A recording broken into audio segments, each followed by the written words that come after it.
Alam mo ba na may isang lugar sa France na nanatiling bawal puntahan ng mahigit isang siglo na?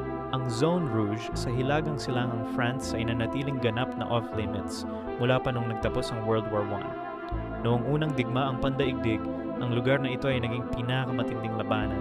Milyon-milyong bomba at chemical weapons ang bumagsak dito. Ngayon ang lupa ay permanenteng lason. Arsenic, lead at mustard gas ay patuloy na sumusuot mula sa ilalim ng lupa.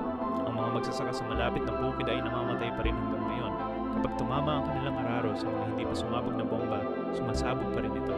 May mga lugar dito na may mahigit 300 tonelada ng mga hindi pa sumabog na bomba sa bawat hektar. Ang mga eksperto ay nagsasabing hindi pa ito magiging ligtas sa loob ng 300 taon. Bawat taon, mga specialized team ay